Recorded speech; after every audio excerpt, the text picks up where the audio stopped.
kano ndi kezi msukwa choncho chiyeni titsatire zonse ndipo amene akuyendetsa zonse pa msonkhano wa olangano umenewu ndi Gresham Lungu.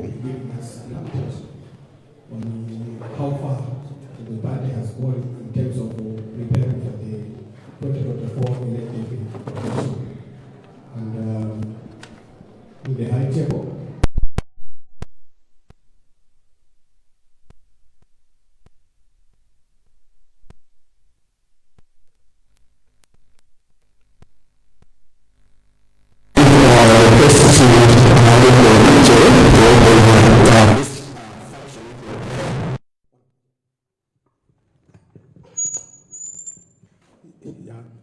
tipemphere. Atate mudzina la Yesu Kristu mpulumutsi wa mphamvu yonse, ndinu mulungu okhulupirika, mulungu amene mukapezeka pa zochitika zathu pamakhala mtendere. Yehova mulungu oyera wa Israeli, mfumu ya ulemerero, tikukupemphani Ambuye mulungu wa mphamvu yonse kuti mukhale pakati pathu ndi kutsogolera mwambowu, pakuti kwalembedwa kutenga kuti unless God build the house, builders build in vain. Unless God watch the city, the watchmen watch in vain. That's why, Lord Almighty Father, tikupereka izi mdzanja lanu kuti mutsogolere ndinu. Tsogolerani otilankhulira pompano Honorable Ezekiel Chimoma, mutsogolere chairman wa election ya convention Honorable Kenzi Msukwa. Tsogolerani wonse okhudzidwa amene akonza kuima pakati pathu ndi kutipatsa uthenga wa chiyembekezo malingana ndi chipani chathu chokondedwa cha MCP. Mulungu olemekezeka, mfumu ya ulemerero, tikupempha mzimu wanu woyera kuti ukapereke kumvetsetsa pakati pa wanthu, pakati pathu, mdziko lathu, mchipani chathu, kuti inde tsono kotero kuti chipani chathu chikakhale champhamvu ndi chamtendere, pakuti ndi chipani chokha chimene munachisankha mdziko muno kuti chikhoza kukhala chipani choyimira dziko lonse la Malawi. Ndipo lolani kunena kuti chilichonse chimene chikhoza kuchita chipanichi chikachite monga kholo wa zipani zonse, komanso kholo monga mnera khungwa wa dziko lino, andosauka, olemera, anzeru, opanda nzeru, wonse akakhale oyang'aniridwa ndi chipani chimene chimotsogozedwa ndinu Yehova mulungu wa mphamvu yonse. Dalitsani president wathu Dr. Lazarus amene munamusankha kuti atsogolere chipani chimene komanso atsogolere dziko lino la Malawi. Tikupempherera convention yonse kuti mzimu wanu ukatsike ndi kuunikira kwa madelegates wonse kuti akasankhe mtsogoleri oyenerera amene akatumikira dziko, akatumikira chipani ndi mtima wangwiro, kuchitukula kuti chipani chikakhale chotsogozedwa ndi nzeru zonzama ndi manifesto oona mtima othandiza dziko la Malawi. Mudzina lodabwitsa la Yesu Kristu mpulumutsi wa mphamvu yonse tapemphera. Amen. Tathokoza faja pemphero limenelo. Monga mmene ndinena kuti committee imene ikhali kutipatsa update ya za convention ikutsogozedwa ndi Honorable Kezi Msukwa amene wandikhala pa mpando wa committee imene ikuyendetsa za convention. Iwowa sali okha, atsogozedwa ndi amene ali kumanja kwawo ndi Honorable Ezekiel Peter Chingoma amene alinso da MP komanso mneneri wa chipani cha Congress Party. Pafupi ndi aching'omapo palinso Dr. Elias Chakwera Honorable amene ndi director wa elections tupita convention kwa pali pano amene wandithu ndi amene amang'anira nkhani ya zisankho ku chipani cha Malawi Congress Party. Komanso kumanzere kwa chair kuli Honorable Deputy Secretary General wa chipani cha Malawi Congress Party amene ndi Gerard Kazembe kuchokera ku Eastern Region. Komanso ku manzere kwako kuli Honorable Dr. Kusamba Zozi amene ndi moziso mwa akuluakulu aku chipani cha Malawi Congress Party. Meti endele Honorable Kezi Msukwa chair atipatsa statement mu Chizungu. Kenaka tapatsa Honorable Ezekiel Peter Chingoma amene atipatsa statement mu Chichewa. Ndi tikatero tibwere ndi nkhani ya mafunso kuti mwina pamene mukhala kuti simunamvetsetse muthe kuwafunsa mamulumuzana amene ali kutsogolo kuno. Kotero kuti pa nthawi ino ndapatse mpata chair kuti mwina werenge statement imene akuwuza kuti dziko live pa nkhani ya za convention. Ziko kumwana chair. Thank you very much, Master of Ceremony, my colleagues from the National Executive Committee of the Malawi Congress Party who have fronted me this morning, members of the press, good morning. I have come this morning to update you on where we are with a few of the things regarding the elections, rather the convention that we'll be having. So I'll read the statement as the Master of Ceremony said, and the publicity secretary of the party, Honorable Chingoma, will read a statement in Chichewa, not verbatim, not necessarily as translated. It can be tricky. Honorable Pressmen, I want to thank you first of all for having come this morning to listen to us. And we know you go far and wide, and that's why we thought it is important that we should be able to engage you so that you can tell the country where we are. We are so delighted to confirm of the upcoming convention that will be held at BICC from the 8th to the 10th of August 2024. This event is a pivotal moment for our organization, and we're eager to proceed with our scheduled activities. You know, amongst the other items on the agenda will be the elections, and I thought I could briefly highlight some of the few elements that will be necessary to adhere to during the elective period. Firstly, on the delegates, we believe they would have to be punctual and engage actively in all sessions, and show, of course, respect to all delegates. You know, during the elections, usually you find that people, get divided because of the selection of their candidates. We don't believe our delegates should be able to do that. And we don't want our delegates to be able to, to intimidate each other in one way or the other. That's very important in an intra-party scenario.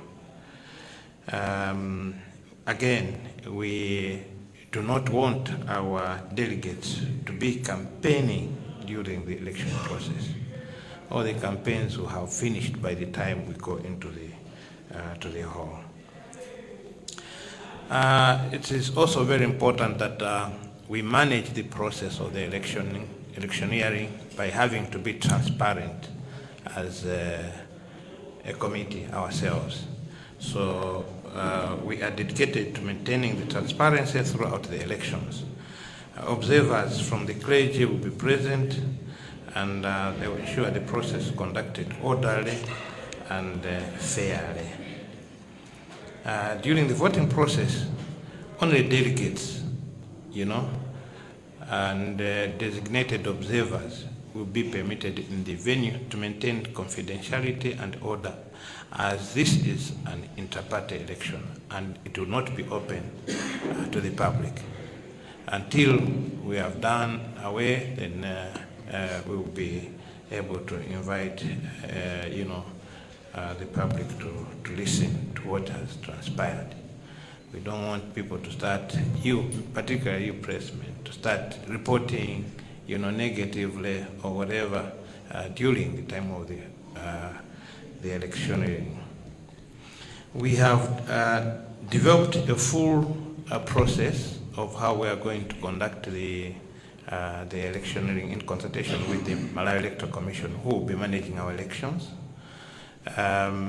So that will be a subject of another day. But for now, That's one of the things that we want to do. We will have to make sure that all the candidates have all the information that they need. The Director of Elections will expound on some of the issues that will need to be done during that day. What has happened as of now is that we have been doing a nomination process, and vetting has been done. A meticulous vetting process has been implemented by a management team to ensure only qualified candidates are nominated. And this included evaluating candidates based on experience, commitment, and alignment with our organizational values, reviewing past contribution and significant achievements in their respective fields. This criteria was very important to us. Off the paper, I would just say, imagine you had a director of elections. I'm using the director of elections because he's here, who is ordinarily from another party, and he decided to contest. And he won because probably he has induced others. What could you imagine would happen during the elections? That's why it is important that you have to have people in the National Executive Committee that are loyal to the party, loyal to the president.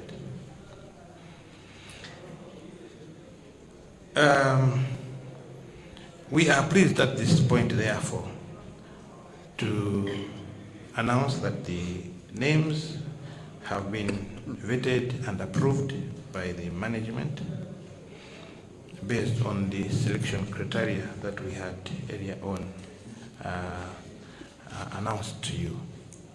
I will not go throughout the list, and I'm not going to announce who has been dropped, but I'll announce the names that have been approved by management, because this is a product of management.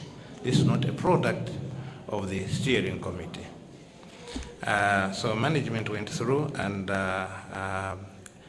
we had 224 applications, and management has approved 204 applications. So just a few of the top positions, I will be able to mention the candidates that will be contesting. On the Secretary General's position, we will have Dr. Chris Chaima Banda, Richard Chimwendo Banda, Simplex Chitola Banda, Dyson Kampambi, Dr. Albert Mbawala, and Eisenhower Dua Nkaka, the current Secretary General. I do believe I'm relying on the very fact that in the previous communication, I did communicate to you that the president is intact. That's why I started with the Secretary General. The president is intact. He'll be sitting in for us. He'll be the president for the Malawi Congress Party in 2025 elections. So who we are talking here are basically the other office bearers. Then we go to the Treasurer General position. We have Rhino Chipiko. We have Jacob Hara. We have Yusuf Matumula, and we have Dr. John Paul. On the first Deputy President position, we have got Ahmed Dasu. We've got Catherine Kotani Hara. We've got Moses Kunkuyu. We've got Kezi Msukwa. And we've got Dr. Kenneth Zikalingoma. That is a list of 5 candidates. At this juncture, ladies and gentlemen, allow me to pass the mic to my colleague, the director, the public sector secretary, to say the statement in Chichewa, after which we'll ask the director of elections to add some elements on transparency in the electioneering so that we are moving together. Thank you very much, Professor Secretary.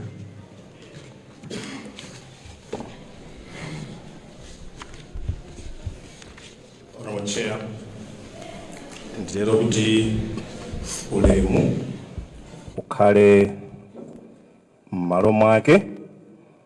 Mundilole kuti statement imene apereka Honorable Chair ine ndipereke muchichewa. Kutsimikiza malo a msonkhano waukulu wa Chipani, ndondomeko za chisankho, komanso mayina omwe avomerezedwa kukapikisana nawo. Tili pano lero kuti titsimikizire mtundu wa Malawi kuti Chipani cha Malawi Congress chikhala chikuchititsa msonkhano wake waukulu kuyambira pa 8 mpaka pa 10 August 2024 pa BICC kuno ku Lilongwe. Iyi ndi nthawi yopambana pamene Chipani chikhala chikuyika m'maudindo anthu atsopano pofuna kulimbikitsa komanso kumanga Chipani chathu cha Malawi Congress Party, pofuna kuonetsetsa kuti pakhale kuchita zinthu poyera komanso mokomera aliyense. Bungwe loyendetsa zokonzekera za msonkhano lakonza ndondomeko zotsatirazi. Nthumwi za kumsonkhano zikupemphedwa zinthu izi: kusunga nthawi, kutenga nawo mbali pa zochita zonse zapamwambowu, kulemekezana wina ndi nzake, komanso kulemekeza oyendetsa zisankhozi. Nthumwi zipewe kutonzana,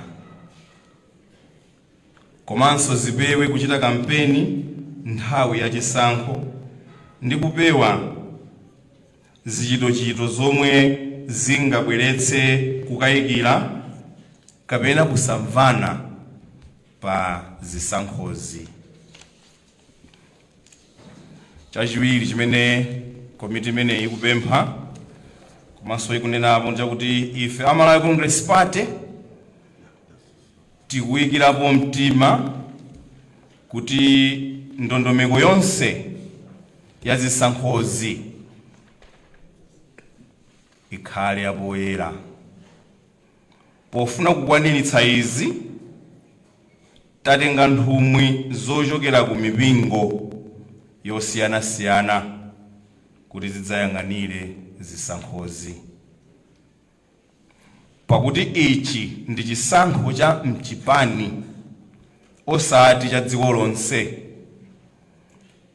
Oyang'anira zisankho ndinso nthumwi zovomerezeka ndi okhawo omwe adzaloledwe kulowa mchipinda chovotera ndi cholinga chosunga chinsinsi cha Chipani komanso kuti zisankhozi zikhale zabata ndi mtendere.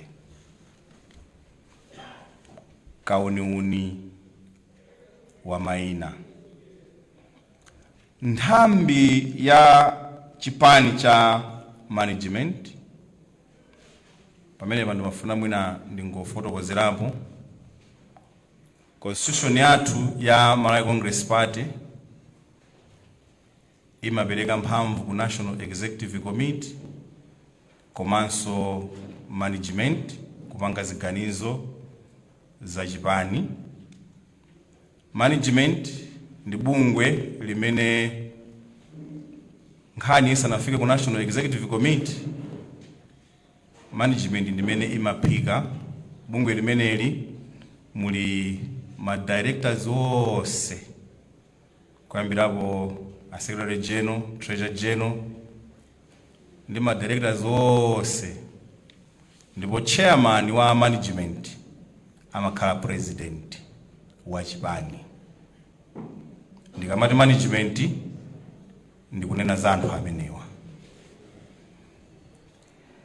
Management yaunika mozama maina a anthu amene anaonetsa chidwi chokapikisana nawo pa chisankho ndi cholinga chopeza okhawo amene ali ndi zowayenereza zonse kupikisana nawo pa zisankhozi. Zina mwa zomwe komiti imeneyi imaunika ndi izi: mbiri ya munthu mchipani, kudzipereka kwa munthu mchipani, kukhazikika kwa munthu, komanso zomwe wachitapo kuthandizira Chipani. Kuzukuta uku kapena kuti kaone ameneyu ngofunika kwambiri pofuna kuonetsetsa kuti Chipani chathu cha Malawi Congress Party chikhale ndi adindo odalirika, odziwa ntchito za Chipani, komanso okhazikika. Ananena pano Honorable Chair za ena mwa maina amene akukapikisana nawo pa maudindo ena chabe. Ndapempha ndipatse list imeneyi kuti ndingobwerezanso mmene iwo aja anasankhira. Acheya pano anafotokoza kale kunena kuti pa president His Excellency Dr. Lazarus Chakwera alipokha. Tidautsegula mwayi umenewu koma sitinapeze munthu wodzatenga fomu, ndiye pozukuta papezeka kuti Achakwera pa mpando umenewu alipokha. Pa first deputy president pali Honorable Ahmad Dasu, Honorable Catherine Gotani Hara, Honorable Moses Kunkuyu, Honorable Kez Msukwa, Honorable Dr. Kenneth Zikale Ngoma. Pa second deputy president pali Honorable Anusa Hassan, Honorable Abida Mia. Pa secretary general pali Honorable Chris Chaima Banda, Honorable Richard Chimwendo Banda, Honorable Simplex Chichola Banda, Honorable Dyson Kamhambe, Honorable Dr. Albert Mbawala, ndi Honorable Eisenhower Nduwa Mkaka. Ndukhulupirira chair analekeza pamenepa. Treasurer General. Pa Treasurer General pali Honorable Rhino Chipiko, Honorable Jacob Hara, Honorable Yusuf Matumula, ndi Honorable Dr. John Paul.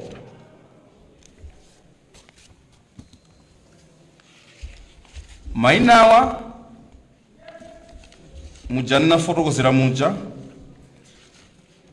awunikiridwa moyang'ana kwambiri tsogolo la Chipani, komanso kukhala ndi audindo akuthekera kopititsa patsogolo Chipani chathu cha Malawi Congress Party. Tikuthokoza kwa nthumwi zonse pakuti tikuyendera limodzi mu ulendowu, ndipo tikuyembekezera kukhala ndi zisankho zopambana komanso zochitira chilichonse poyera. tithokozenso inu anzathu olemba ndi kuulutsa nkhani chifukwa mumakhala nafe nthawi zonse. Ife sitingakwanitse kuyankhula ndi anthu akuchitipa, uthenga umenewu ife tikayankhula inu mmatitengera kutipititsira malo akutali. Titero ndithu kuti kwa madelegate athu onse kuchokera kuchitipa mpakana kunsanje, nkhotakota mpakana mchinji, tikakumane ku convention kuno ku Lilongwe pa 8 mpakana pa 10 BICC. Zikomo kwambiri. Zikomo kwambiri. De nalonjeza kuti director of elections anenapo tinthu tiwiri titatu timene mwina tifunika tiuzidwe kwa mtoto wa Zomwe kwambiri kuna ku director of elections.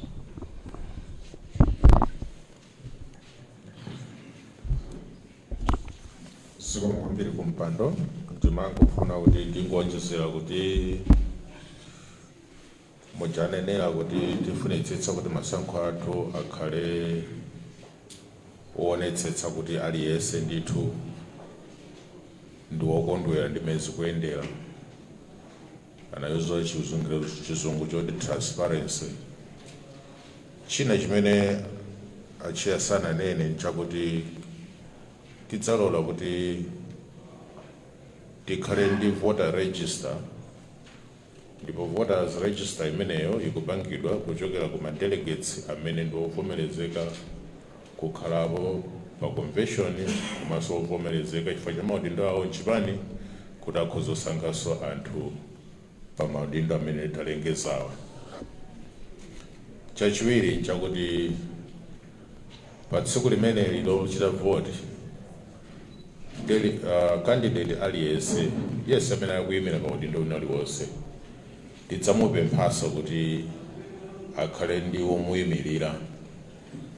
Mwina timadziwa bwino kuti mawu ti monitor kapena representative wake woti pa nthawi imene amene akutsogolera masankho amenewa ndiye kuti candidate aliyense adzakhala ndi womuyimirira kuti aonetsetse ndithu kuti zonse zikuyenda mwa ndondomeko yabwino, ndiponso kumalizira kwake monitorayo asayinire malizatsi amene adzatulutsidwe kuti iyeyo anachitira umboni.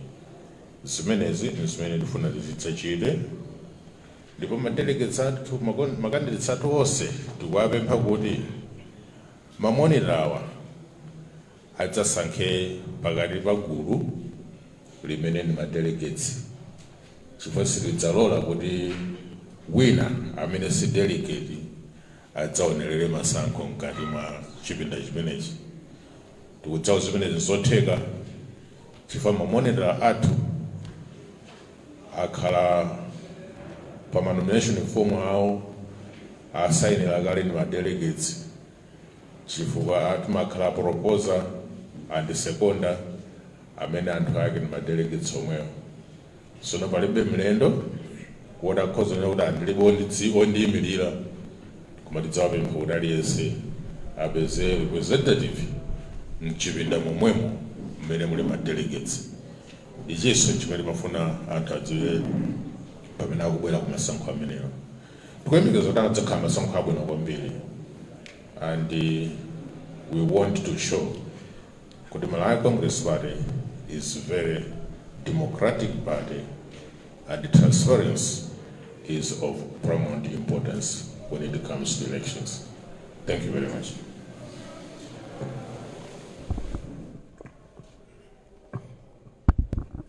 Thank you so much. Pa nthawi ino ndikuti titenga mafunso makamaka kuti mwina angothirapo ndemanga pa zimene mwina sitinatha kumvetsetsa. So ndibwereka nawo mic iwa.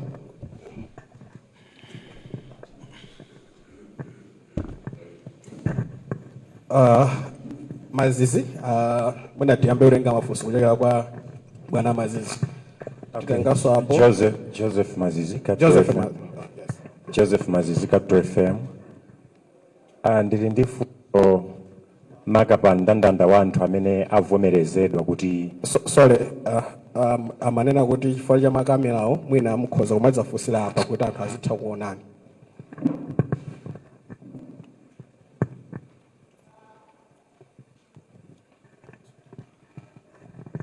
Alright, Joseph Mazizi, Capital FM. Funso langa ndimafuna ndifunse makapa ndandanda wa anthu amene akudzapikisana nawo. Pali anthu ena amene anatenga zikalata mwinanso anadziwika amapanga kampeni koma pa ndandanda umene watulukawo mayina awo palibe. Chipani chakhazikitsa ndondomeko zotani kuti anthu amene mayina awo asowa akhalebe anthu amene sabweretsa mpungwepungwe ku Chipani, chifukwa mwina nkutheka kuti kuteroku kukhoza kubweranso zina zimene kukhale kukokana ngati Chipani. Pali ndondomeko zotani kuti zimenezi zisabweretse mpungwepungwe ku Chipani? Zikomo kwambiri.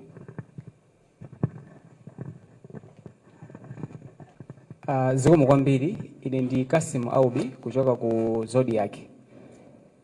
Ndimafuna ndidziwe kuti ndima delegates angati kumbali ya namba amene akuyembekezeka kuti azatengena ugawo pa chisankho chimenechi, komanso mwina pali ndondomeko zanji chifukwa nthawi zambiri kumakhala kukana kumbali ya eligibility ya amene akuyenera kubwera ngati delegate.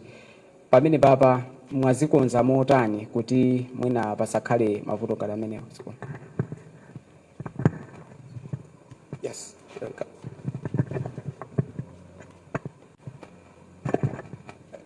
Okay. Ine ndi wananga Ntawali Mtolankhani. Ndimafuna kufunsa nawo funso lena kuti makamaka funso langa likukhuza kwambiri ku nkhani ya ndalama, kuti Chipani cha MCP tikukamba za madelegates ambirimbiri amene abwere ku convention imeneyi ndipo mukapangira ku BICC Nyasa Times. Komano tikutengera kunena kuti kumene koko zona zake zonena kuti nkodula kwambiri kuti madelegates amene wowo azikagona kuti kandi komweko kandi kuti, komano tikuyangana kuti Chipani chazitenga kuti ndalama kuti chikalipire kumalo odula ngati amene wowo. Zikomo kwambiri.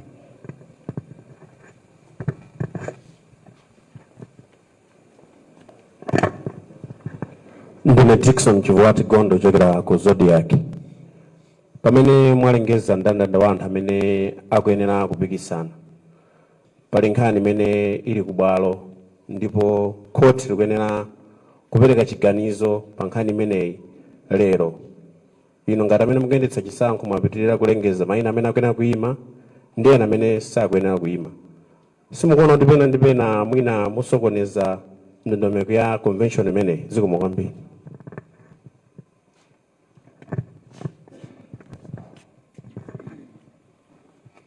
Ine ndi Farida Muhea ku Television Star. Funso langa likuchokera pa position ya mtsogoleri wa Chipani. Mwanena kuti pa position imeneyo munali mutasankha kale achakwera ndipo olo munapereka mwayi kuti anthu abwere azayimire nawo, palibe ndithu yemwe anazipereka. Inu simukuona kuti mwina anthu sanazipereke chifukwa kuti inuyo munali mutasankha kale ndipo munthu confidence yokuti abwere ngakhale zoti yachoka? Mwina tingotenga funso lomaliza kena katibwa ya sound round ina kuti mwina angaiwale wayankha. Robert Chandilila kuchokera ku Planta Synod Radio. Ndi mafunso awiri. Funso loyambirira mwafotokozapo kuti pa nthawi imene zisankho zikhale zili mkati sikudzaloledwa kuti amene akuyimira azapitizebe mwina kupanga kampeni. Kodi timaona nthawi zambiri ngakhale zisankho za dziko lonse pamakhalanso lamulo ngati lomweli, komana mwina zimakhala zovuta, ena amakhala kupanga pangabe zawo mbalimu. Ngati Chipani kapena ngati komiti imene kuyendetsa zimenezi mwapanga njira zanji zoti lamulo limeneli amene akuyimira azatsatiredi? Funso lachiwiri ndikuona kuti mwina program yonseyi munayamba pa kanthawi yokonzetsera kufika pano mukamba pa 8 kuzafika pa 10, kodi mwina budget yanu ingakhala kuti mwakonza kuti ikwana ndalama zokwana bwanji? Zikomo kwambiri.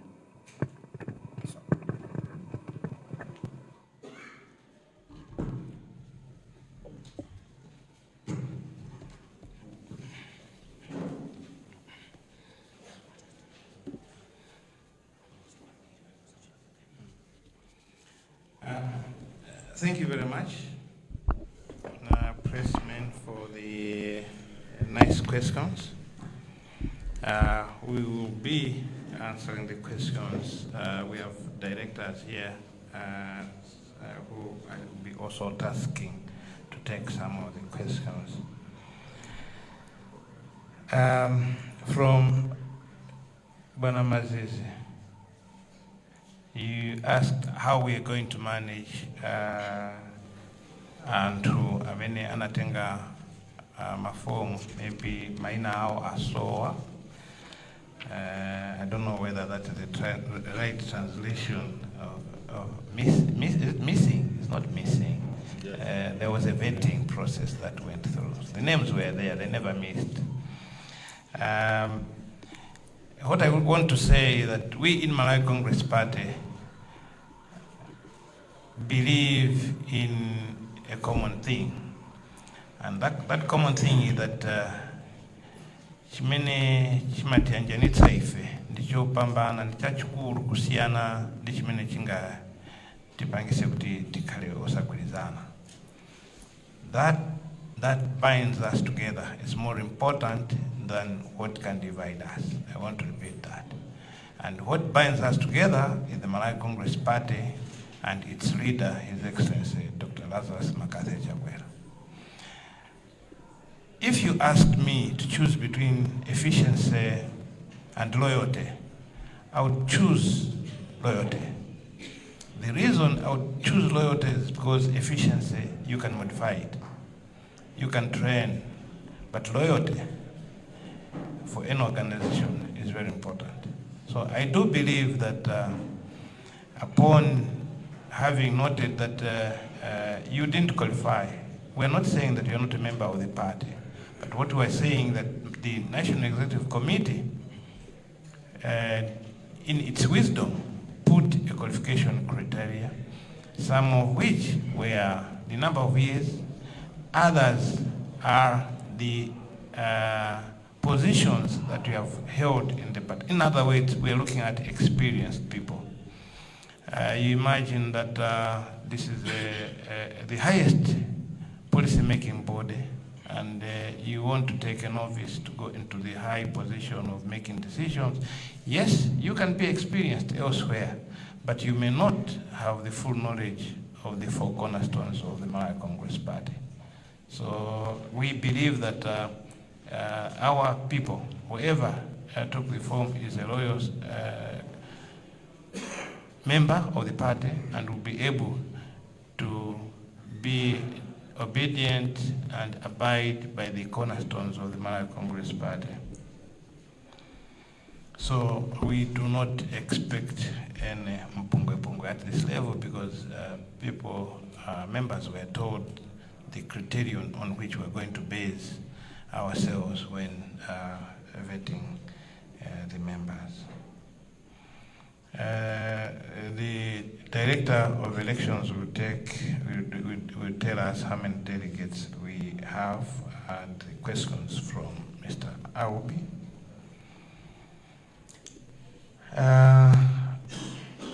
Wanangwa,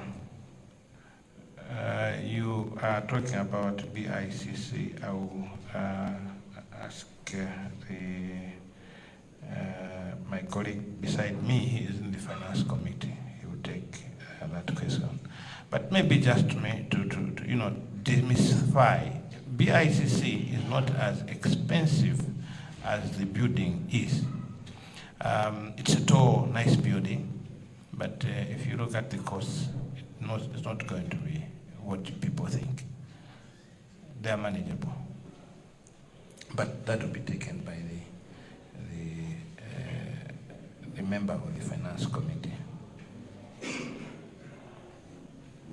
There was a question on how we proceed on, despite the fact that the court will be giving Chiganizo Lerolo. I will not comment much on that one, but to say that the vetting on this was not only based on the question that was asked in the court. So even if the court answered on that question, but you notice that there are more criteria that were used. So, we looked at all those criterions. So that is that for on that question. There was a question from my lady from television Islam. Tonight tapanga kale chiganizo. The National Executive Committee, when they met, they made a wish, but nobody, you do not find anywhere in the minutes where the National Executive Committee stopped anybody from contesting, and that's for that reason why we opened it and produced as many forms. We were expecting so many people to come for that position because that's the sweetest position one would want to go for in a party. You are the president of the party, so we expected members of the party to contest on that position. But what it means is that the members of the party have agreed with the National Executive Committee that President Chakwera is the rightful person to lead this party. I think even you, honorable members of the press, if you're honest with yourself, you would notice that there's an increasing concordance on the presidency of Dr. Chakwera. You go outside in the field, you find Alimi, they're talking a lot about Chakwera because, we are coming from a very difficult time, but things have stabilized and Chakwera is performing on all the 4 cylinders. If you look in Lilongwe, I'm sure most of us get lost in Lilongwe now because the way you would say this is the right president who should lead a party that is going to lead government. If you go to Mzuzu, you look at this Tukukozil Menemomo, you say President Aminangalamuli Angakale Pampando wa Chipani, Kena Kuzaima Kulamulira Sotikolino, Denda Chakwera. So that's why we as members of the party are not surprised that nobody else came. Because if somebody came to Kalango Chitojora, we didn't Sanje Jabe Tobang. So that's what I can say on that one. On the budget, again, I will be referring to the colleague who is in the budget committee. Thank you very much. Who starts? Who wants to start? I think the budget. He's writing, so maybe start.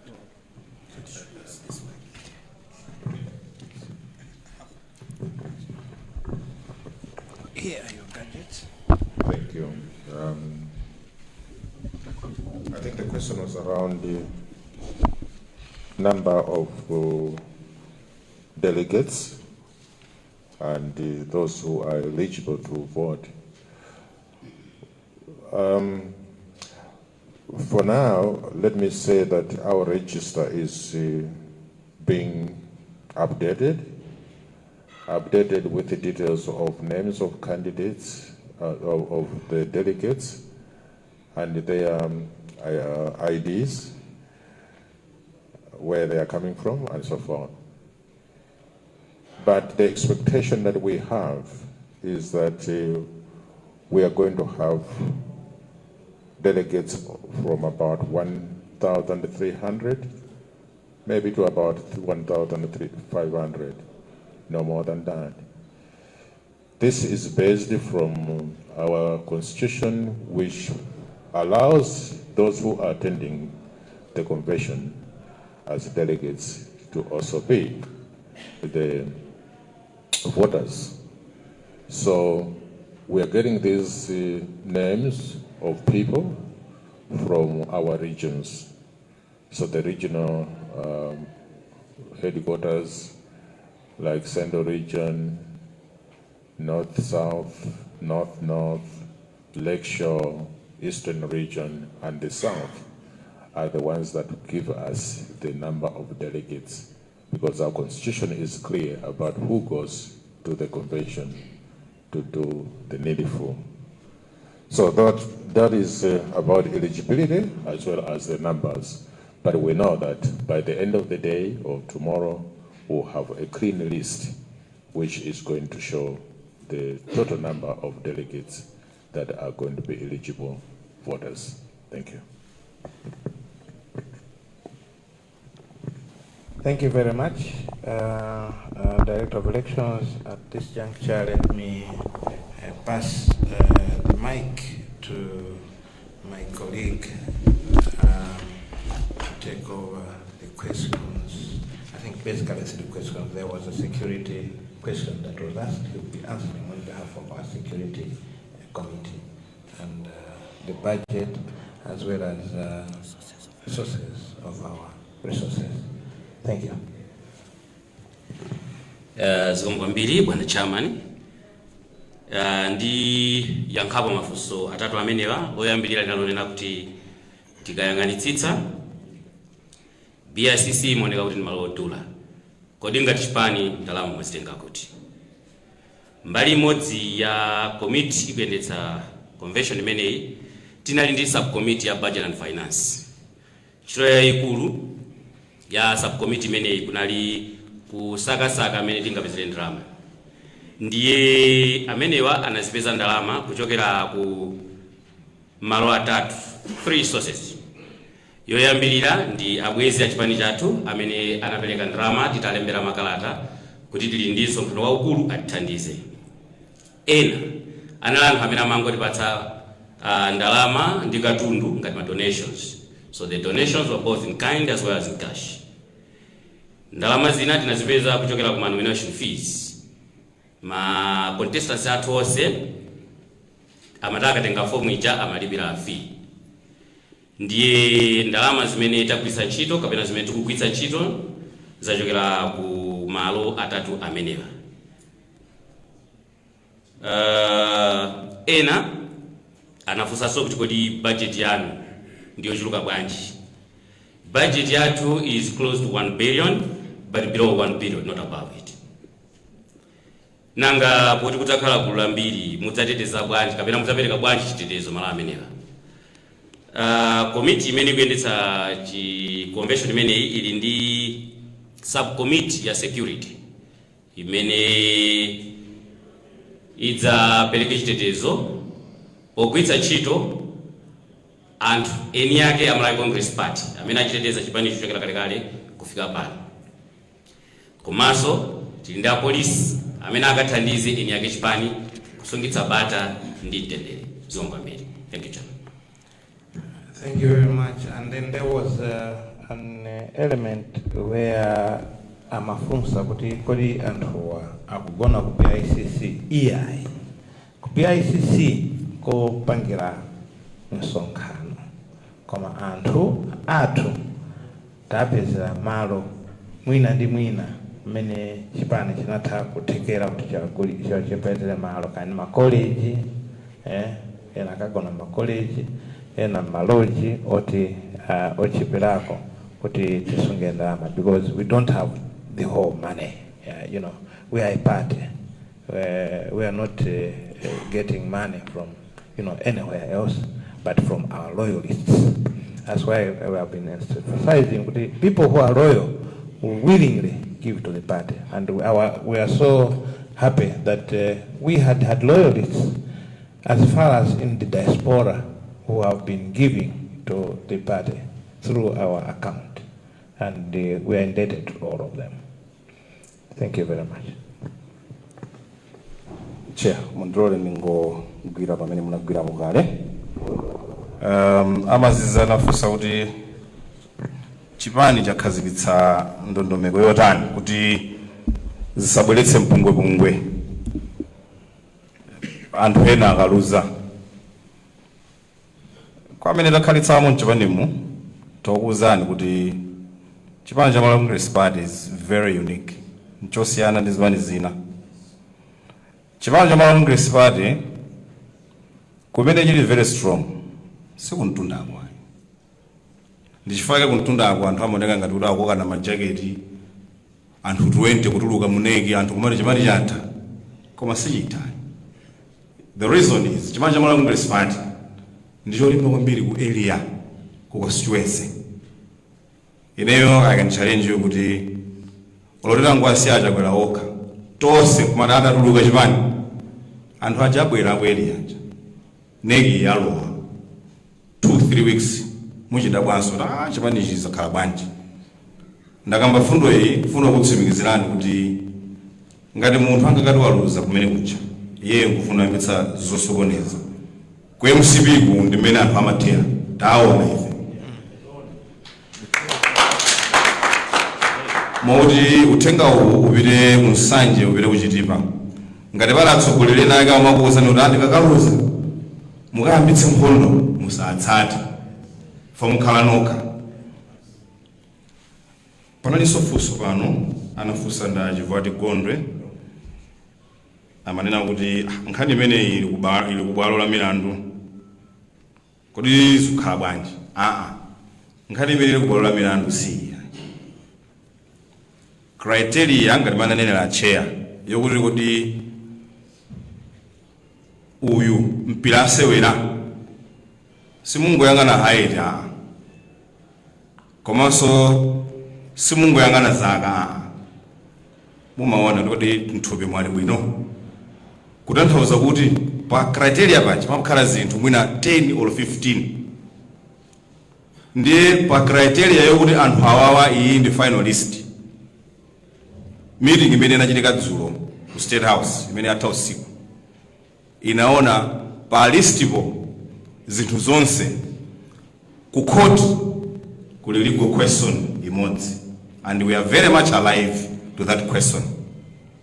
Ndiponso ndimafana ndine pano kuti ku court ko kazi zikomera mbali yawo kaya mbali yawo you do not affect this list imene management yagwiritsa ntchito. It's everything that was needed to be used kuti ndi criteria ya anthu amene ayendetse Chipani cha Malawi Congress Party from 10th August kupita uko. Chair, ngofanda nyezera pene. Thank you very much. Mwina tenga round ya response mwina kupeleka kuti mafunso amene ayankhakale kuku tisabwereze somweyo kuti mwina tisungeso nthawi pali panopo anthu akukhala busy kwambiri mwende ula pali chonchimu zinaso zayima kotero kuti tisabwerezeso mafunso amene mwina ayankhakale.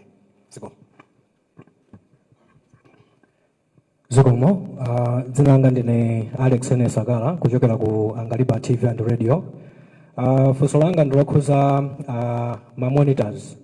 Tikudziwa ntchito yayikulu yomwe ma monitors amagwira pa kuonesa kuti zisankho zakhala zabata ndi mtendere komanso zopanda chinyengo.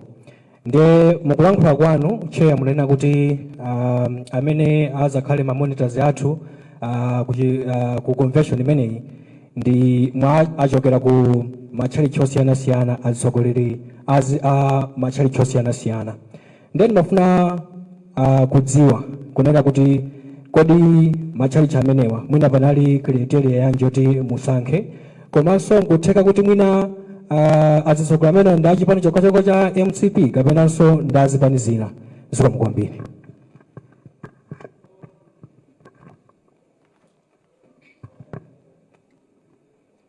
Zikomo kwambiri. Ine ndi Patrick Kachere kuchokera ku Umunthu FM. Ndimafuna ntadziwa kunena zoti mbuyomu munafotokozera kuti mwakhazikitsa ndondomeko zoti achinyamata amayi komanso anthu amene ali ndi ulumali atenge nawo gawo mwina pa maudindo osiyanasiyana. Sindidziwa zoti nambala ya anthu amene anaonetsa chidwi kuti atha kupikisana nawo pakadali pano ili motani. Zikomo kwambiri.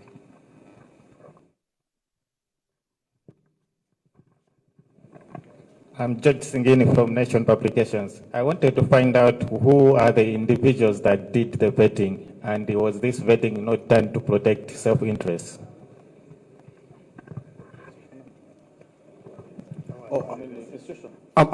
Nation.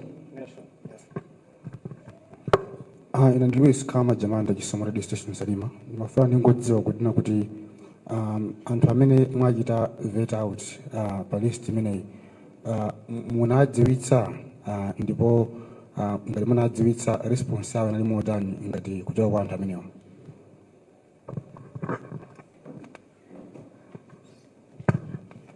Patrick Njawala representing Nibawa.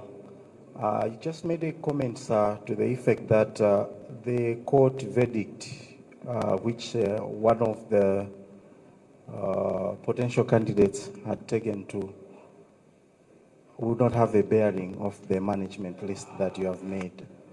I wanted to find out, we do regard courts in this country to be supreme.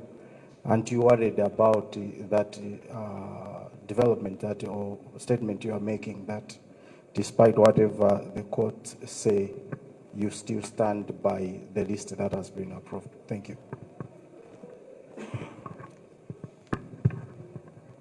Tena ngandi taonga sabona ndikokera ku Times.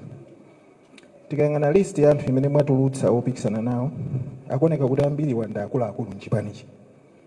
Ndipo ambiri wani nkhala kale. Ena kumafuna kudziwa kuti popeza wina amakhala mmodzi. Chipani chili ndi mapulani oti mwina akuluakulu ena wakalephera mwaganizire pena pake. Zikomwambia. Mwina timalizire pamenepo round imene komanso khala mwina round yomaliza tipemphani kuti mwina mutayankha za kuti kodi akuluakulu kuti mutani nawo. Thank you very much.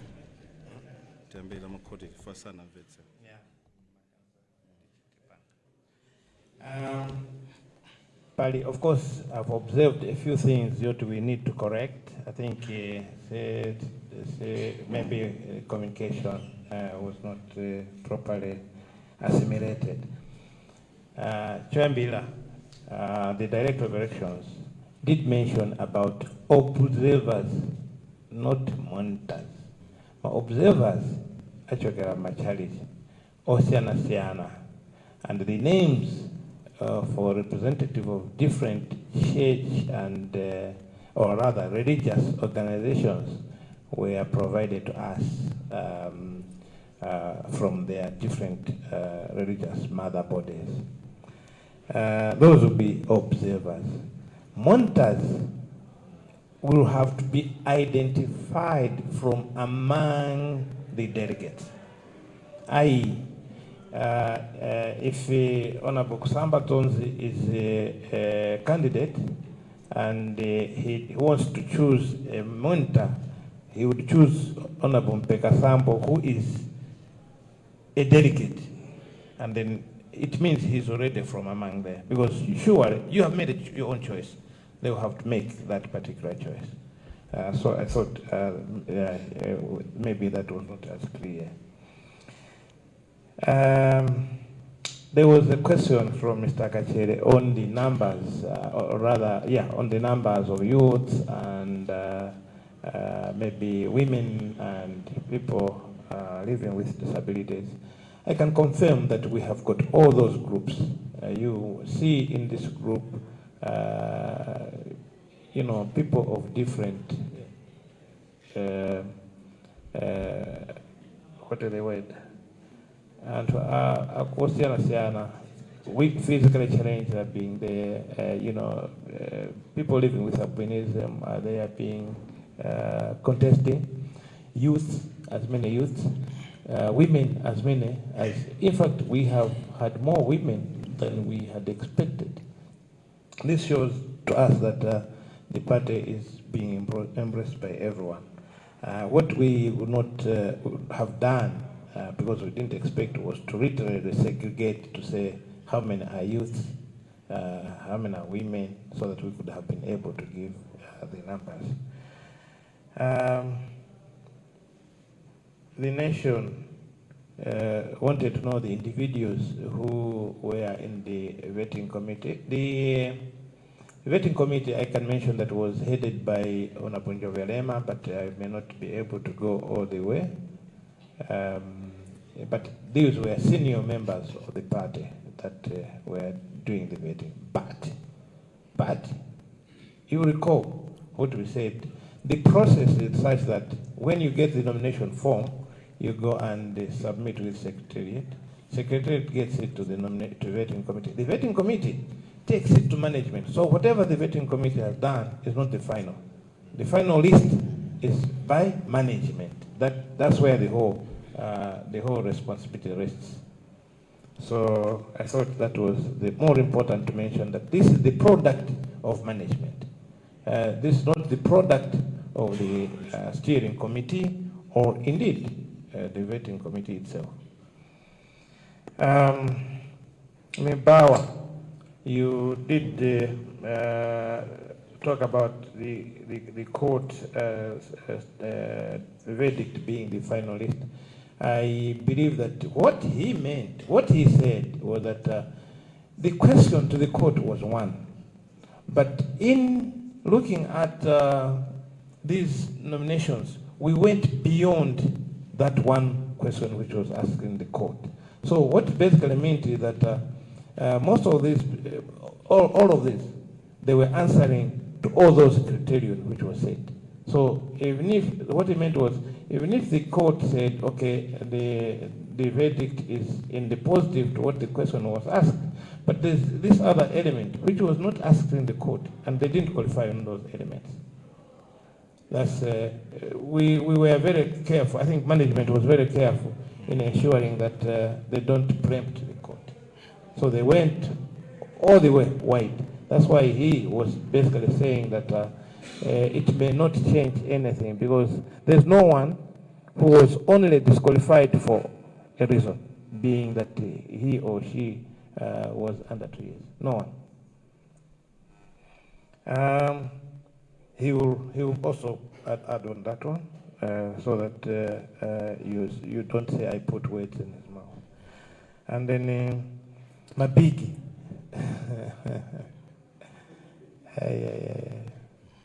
Yes, we are aware, ladies and gentlemen, that we will be having so many people who have been, big shots in the party, competing on a similar position, meaning that when you take one, the others will not be in the National Executive Committee. We should build from the fact that we said that we believe in loyalty in the Congress Party, and that because you are not in the National Executive Committee, that doesn't mean that you can't serve the party. We believe that people will still be able to serve the party. But apart from that, we will be having sessions to prepare our candidates, counseling sessions to prepare candidates for a result, which result will be either a win or a loss. So we have asked scholars, we have asked psychologists to be able to talk to us as part of the Director of Elections report, which he'll be giving. And that way we'll be able to prepare our candidates. But further than that, after the first round, if somebody lost at, say, any of those positions, we will open up so that they can be able to try on a second tier. We have been doing this as Malawi Congress Party. And also, we will be able to try to have a party balance. We want members of the National Executive Committee to be coming from across the divide of this country. Because, Malawi Congress Party is the only party that boasts of being available in all corners of the country. So we would want ourselves to stamp that authority and be available from Sanje to Mulanje to Mchinji to Likoma to Chitipa Karonga and to Mzimba. So that's what is going to be happening. But I did reflect on the PS that he will want to be held. Thank you very much. Thank you, Chair. Bawa ndikuona kuti nkhani imene likhoti sakuyidziwa. Kukhoti kuja kuli nkhani yokuti kodi munthu amene wakhala mu Chipani 2 years and for 2 years ago sanakhale ndi mpando, is that person eligible to stand or not? That is the legal question before the courts. So ine ndimanena kuti criteria imene management committee yagwiritsa ntchito, it's not only that question. There are a lot of questions. There are issues of loyalty, as the chair alluded to. Ngoja zinayi za Chipani zambiri ndi achair apa bana za fotokoza nena kuti anthu amene apangidwa draw So what happened to drop only on that question that is before the court. Meaning kuti kodi otanena kuti yayi sizikuyenekera kutero. Ndi chimodzimodzi kuti ndiyo masamu aja 100% ino makhoza 5 ndiye mukulimbana ndi lecture kuti ya ineyo usungani basi 0,5 yu nakhoza ndithu ndi lecture nala okay fine makhoza mukhabe 5% simunakhoze mayeso pamenepo dismal failure exactly this same issue. The criteria, there's a whole list of things. That question that is before the court is just one. It's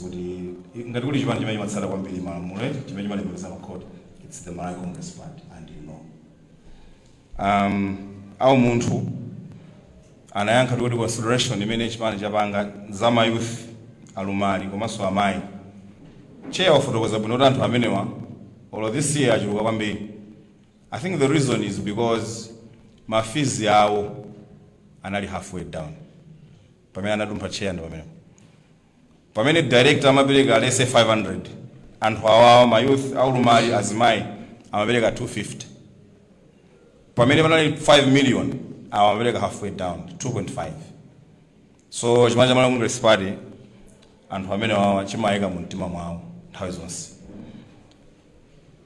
A nation and who did the vetting? Aren't these people protecting their positions? Chipani cha Congress Party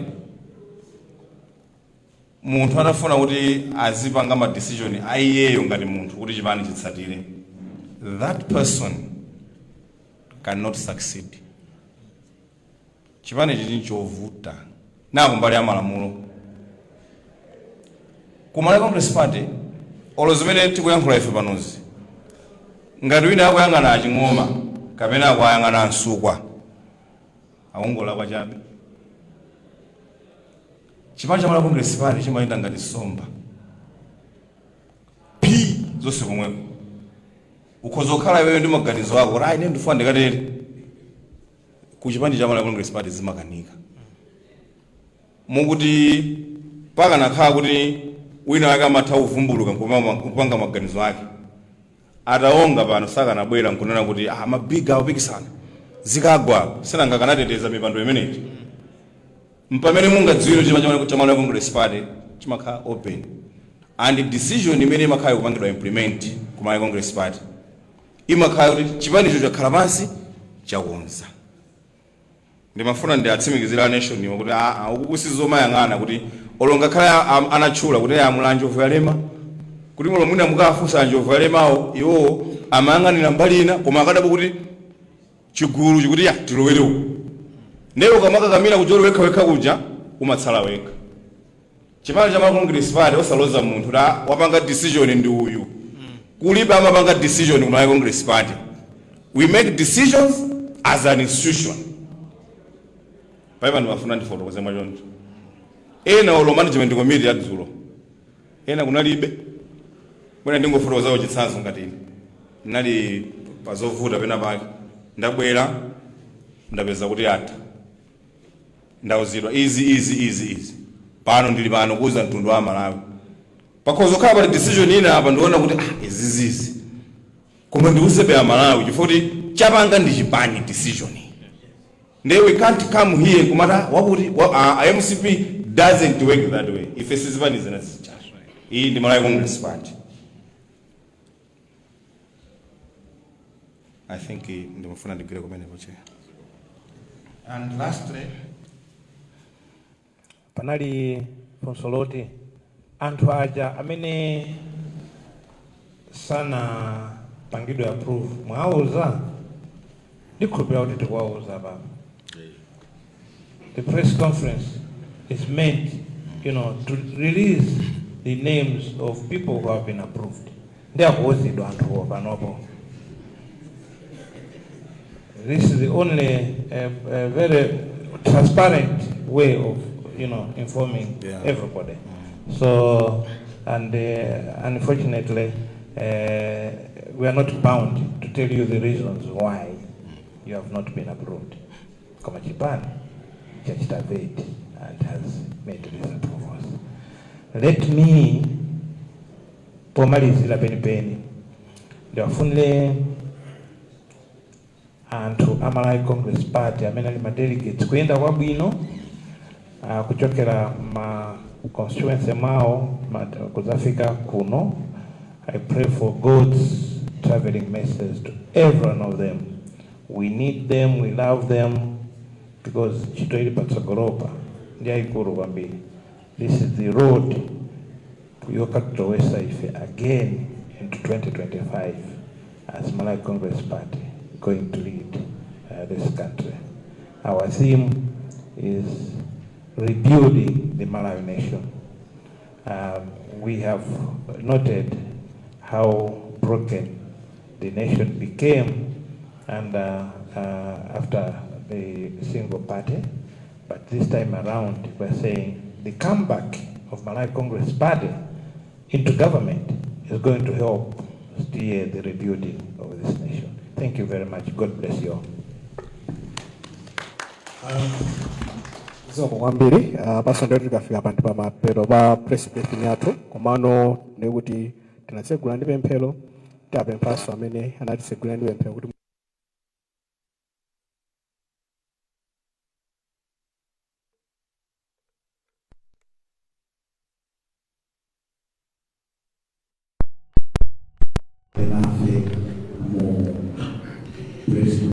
pamene panso ndi pa mtsiriziro pa msonkhano wa atolankhani umene akuluakulu amene akuyendetsa msonkhano waukulu wa chipani cha Malawi Congress anakonza kuti afotokoze zokhudza msonkhano waukulu umenewu kumenenso kukakhale kusankha atsogoleri oyendetsa chipanichi. Ndipo msonkhano umenewu uyambika lachinayi lino pa 8 August mpaka loweruka pa 10 August ku PICC mu mzinda uno wa Lilongwe. Ndiye pamene msonkhano wa atolankhani umenewu wafika kumapeto, ifenso kulutsa kwathu kuchokera kuno ku likulu la chipani cha Malawi Congress ku City Center mu mzinda wa Lilongwe tilekezere pamenepa. Malo mwa anzanga onse omwe tagwira ntchito kuno, ine Raymond Kataika tsopano ndikubwezereninso ku nyumba zathu zolutsira mawu mu mzinda wa Blantyre. Zikomo.